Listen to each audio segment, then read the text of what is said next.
Now I'll get on to my obsession at the moment. So I've had a real obsession in the last few months with this thing called AM32.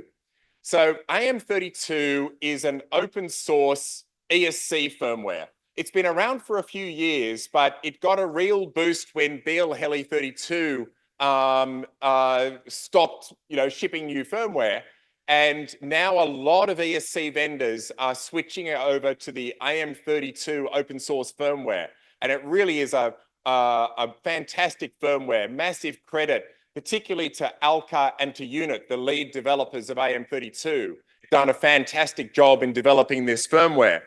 So I've been thinking for a while it would be fantastic if more people in the Ardupilot community could use an open source ESC firmware.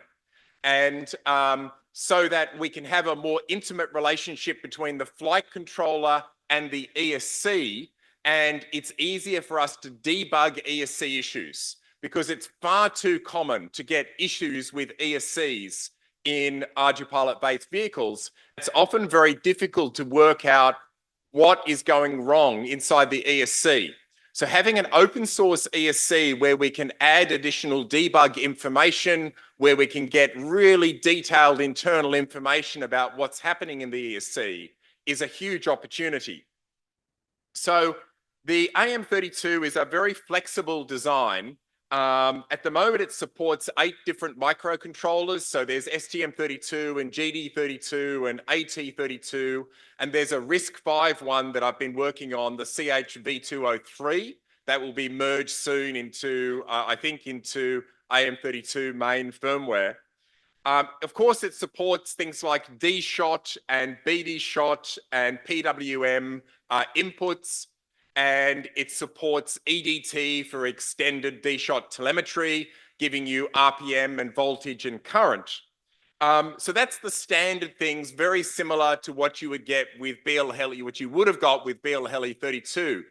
But the really exciting thing about AM32 is because it's open source, we can extend it. And the big thing that we've done recently with extending it, I'll just move this window out of the way, is adding DroneCAN support to AM32. So this vehicle here has 4 AM32 DroneCAN ESCs made by Vim Drones. So Wybeen, do you want to stand up and say hello? So this is Wybeen, the developer from Vim Drones, and I've been working very closely with him. He's another AM32 developer, and he's been creating AM32 DroneCAN ESCs. And I'm going to pass some of these around the room so you can have a look because they're really quite marvelous. I'll just tell you what I'm passing around. So I'm going to be passing around this development ESC. I've actually got the next slide, a picture of it there, the development ESC. And this is brilliant. So this is a little ESC. It's got a built-in motor. So there's a little tiny 4000 kV motor on there. And it's got CAN bus and debug ports all laid out on a little PCB. So for somebody as a software engineer, receiving this from Vim Drones, from Wybeen, was absolutely marvelous because this enabled the development of DroneCAN AM32. So I'm just going to pass those around, and I've also got, these are the nano ESCs, tiny little DroneCAN AM32 ESCs made by Vim Drones that, so I'll pass some of these around, and so there you go. There's a tiny ESC, I would like to back at some point, but feel free to pass these around and have a look. They're very cool, very, very nice little ESCs. So, so what we've got is inside the firmware at the moment. We've only developed this firmware over the last month or two, but we have DroneCAN parameter management. We have a full DroneCAN bootloader for updating firmware. We have ESC telemetry. We have 4 different ESC designs that have been made already.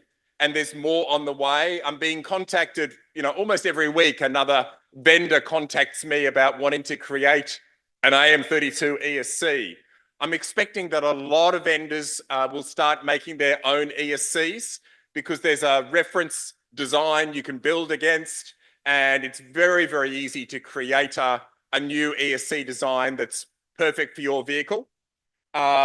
So these are some of the ESCs so you can see there the development ESC from BIM Drones on the left. The one in the top right, that's one from Sierra, and it's called the Sierra Pulse ESC.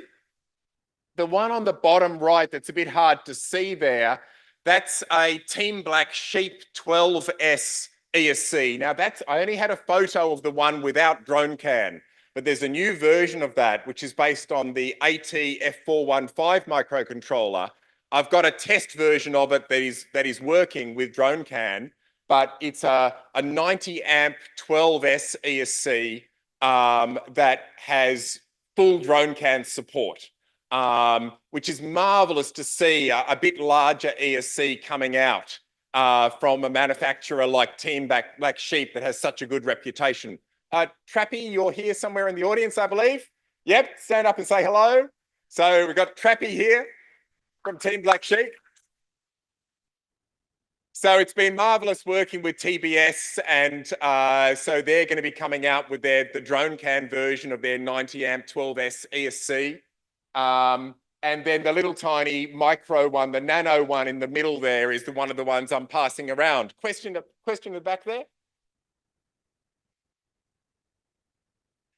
So the question from Tim was whether telemetry works without DroneCAN. Yes, so you get EDT telemetry over D-Shot, and so that Ardupilot supports that, the same as BL-Heli-32. So you get RPM, voltage, current, and temperature, right? So basic telemetry you get with just the D-Shot, extended D-Shot telemetry support.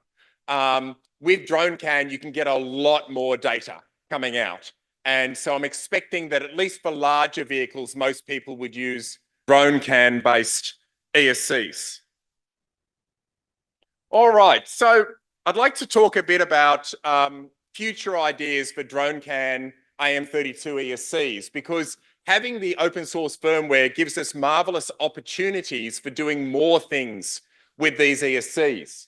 And what I would like to do is start having a more intimate relationship between the flight controller and the ESC, where you have a Lua script on the flight controller that sends messages to the ESC, changing the tuning of the ESC based on your phase of flight. And the most obvious case is where you've got a tilt rotor. So vehicles that have motors that are vertical when you're in hover and go to forward flight. And the optimal setting for an ESC is quite different in forward flight than it is in hover. So if you've got a long endurance drone, you want to get the most out of your ESCs, I want to be able to tell the ESC, I'm now in forward flight, change to this alternative parameter set, different advanced levels, turning off complementary PWM, changing the braking levels, changing the PWM frequencies while you're flying to get the optimal level for your particular vehicle.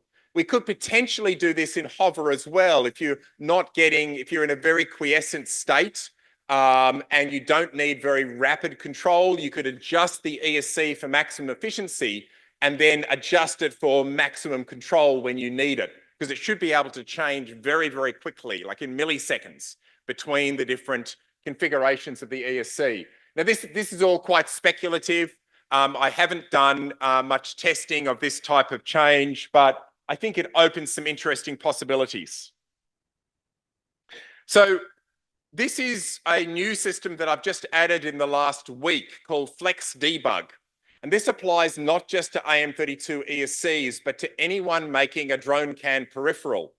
And what this is a new DroneCAN message that allows a peripheral to send arbitrary debug or internal data from the device to the flight controller and into a Lua script.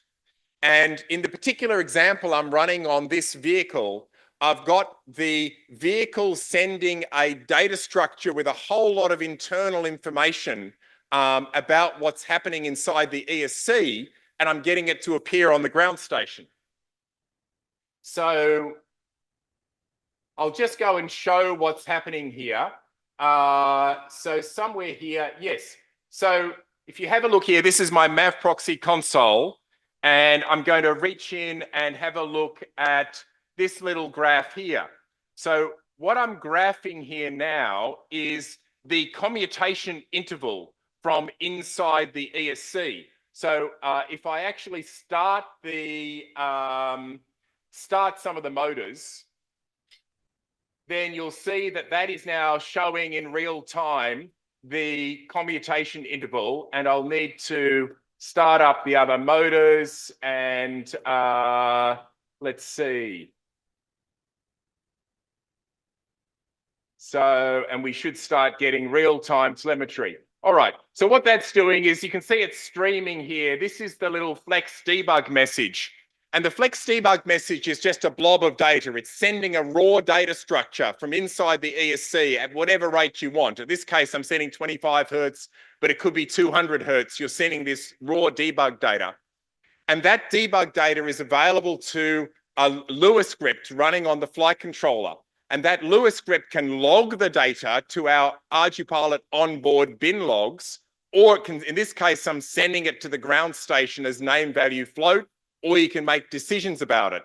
But the way the message works, I'll just stop those motors because that sound is annoying. So the message is extremely simple. This is the message here. So it's an extremely simple message. And what I've done is it's got a message ID where there's a reservation areas. So each vendor can reserve their own range of debug message IDs. So I'm expecting that many of the Ardupilot vendors that are developing their own peripherals, or vendors that are developing their own proprietary devices, proprietary ESCs. So I'm hoping that vendors like Hargrave and Currawong and others will add this message for sending rapid internal information from their devices and be able to log it within the Ardupilot flight controller. And this is trying to solve one of the core problems we've had with ESCs and servos. So I was talking yesterday to people from high tech. You can put their hands up, say hello. Yep. About the possibility of them sending this message from their servos to get internal debug information from their servos into the flight controller for logging and for down to the ground station. And I think this is going to be a marvelous way of debugging complex devices. All right. So nearly done. So this final slide, I'd like to talk a bit about sort of future architectures for Ardupilot. And the picture in the bottom right here, I'll just move this out of the way so you see that. That's Carbonics. Many thanks to Carbonics. Lakesh, you want to say hello? There's Lakesh. Thank you for allowing me to borrow this. I'm terrible at drawing, so I borrowed one of their pictures from their aircraft. So as aircraft get bigger and more complex, they've got more and more actuators, more and more devices. And the standard, most of those larger vehicles have been on CAN bus, moving to CAN bus over the last few years. One of the things that I think would be interesting to consider is whether over the next few years, vehicles like this start shifting to a Ethernet backbone.